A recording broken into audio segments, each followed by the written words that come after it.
As someone who loves to play games, Prison Architect is one of my favourite games of all time, and today I thought I'd tell their incredible development story through the form of a video.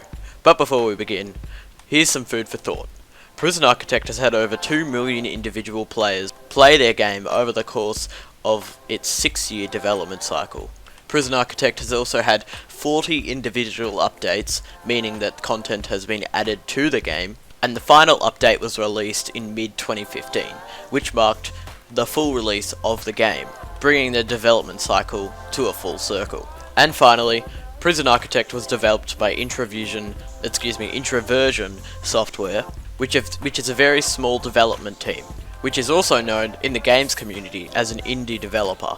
But now it's time to answer the question of how was Prison Architect developed, and what attracted over 2 million different players to this game, which started out as a small little project. Prison Architect's development began in early 2010, and this development began with only 14 people at Introversion Software at this time. Some of the most notable people on this team of 14 were the 4 directors known as Chris DeLay, Mark Morris, John Nottenbelt, and Thomas Arundel. So after this early development was completed in early 2010, the first public release of Prison Architect was available on September 25th, 2012. Now this first release became known as Alpha 1. Now one of the most important pieces of information to note about Prison Architect's development cycle was that it was in a state called Early Access. So Early Access means that the game is available for the public to play, and the developers will add on extra bits and pieces to the game as time goes on, as we saw in Prison Architect, which was developed from 2010 to 2015. As you can see on the screen in front of you, I'm showing one of the earliest trailers of Prison Architect, which was released in 2012. And just take note of the footage that is being displayed right now, because as the video progresses, you'll see the differences between the older game and the newer game. But moving on a little bit, I don't want to bore you for too long. But if we move on to Alpha 10, we can tell that a lot has changed between the 25th of September 2012 and the 30th of May 2013. Besides general performance improvements and new game mechanics, some of the most notable mechanics being the ability to deploy where you want your guards to go, and also to designate where your prisoners can go, Prison Architect also allowed access to those who may not be using Windows. For example, they now support Linux, which is known to be another operating system. And you know how I said there was about 2 million individuals players before? Well, this attracted even more when it was allowed for players from another operating system to come over to Prison Architect on their own operating system, if that makes sense. So moving on from the 30th of May 2013, let's move on to the 2nd of October 2013. Which is also known as Alpha 14.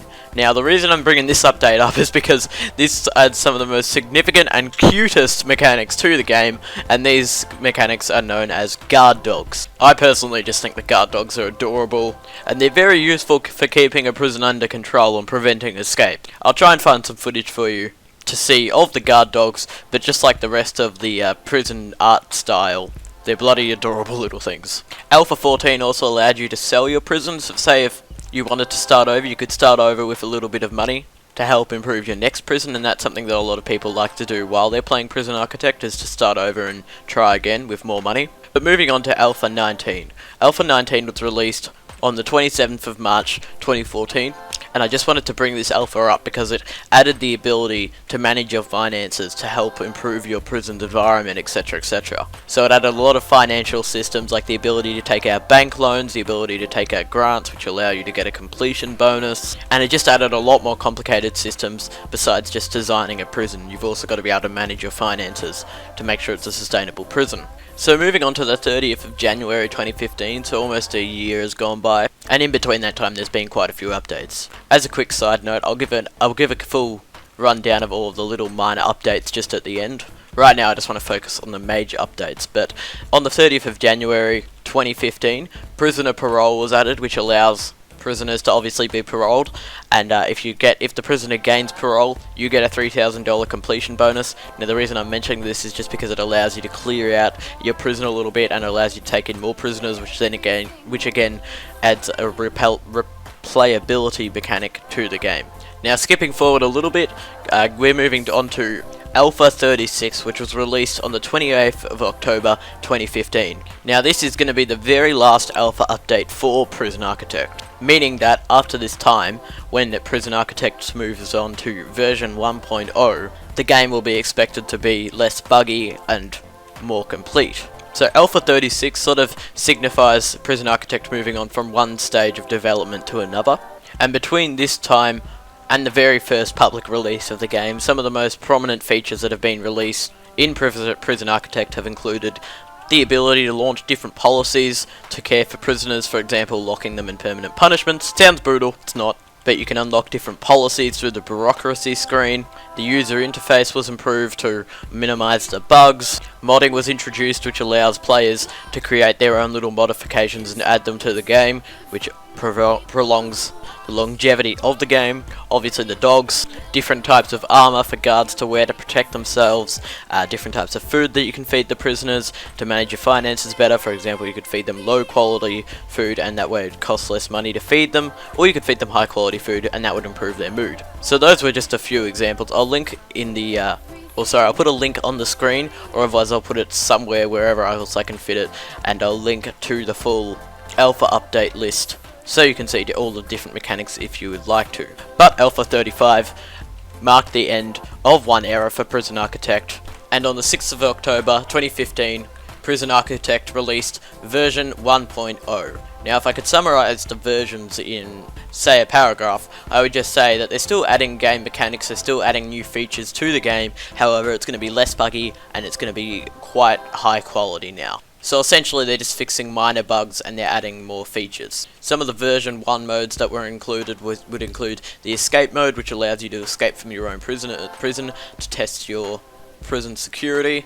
A story mode, which allows you to learn the mechanics of the game, because obviously there's quite a lot of them. And special wardens, which are basically the commanders of the prison, and these special wardens can give you special features to help control your prisoners. Moving on about 2 months, on the 14th of March 2016, Prison Architect received version 1.5. Now this version increased performance to allow players to get a better experience, and it also marks the halfway point between the versions to the almost release of the game fully. And finally, zooming ahead quite a lot, version 2 marks the full release of Prison Architect, which was released on the 26th of August 2016.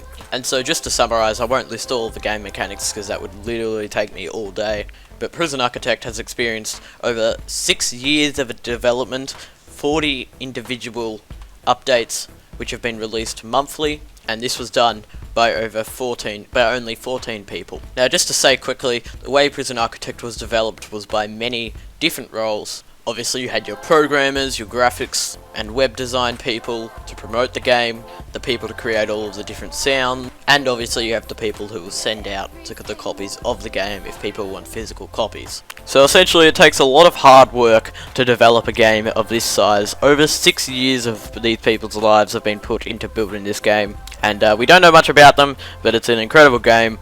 Hopefully I didn't make you fall asleep by the end of this, but as I said, there'll be links to the different articles that I used to help gather this information. And that's why I wanted to do this little video thing, was just to showcase what it was like to develop a game in a very simple way. So I think I've covered everything, and I'll see you later.